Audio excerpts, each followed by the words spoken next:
ចូលស្តុកថ្មីទៀតហើយបងឈុតកុំព្យូទ័រនៅលើតុតម្លៃពេញ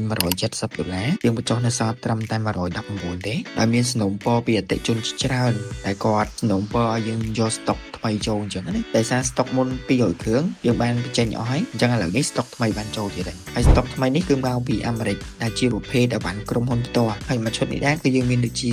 monitor 22 inch កម្រិតច្បាស់ Full HD ហើយអ្វីកាន់តែពិសេសកញ្ចក់នេះគឺជាប្រភេទ IPS ដែលអាចការពារភ្នែករបស់យើងបានអញ្ចឹងយើងមើលកុំព្យូទ័រយូរក៏អត់ជាបញ្ហាដែរដែលជាប្រភេទកញ្ចក់ IPS ដែលអាចការពារភ្នែកបានជាមួយនឹងម៉ាស៊ីន CPU Core i3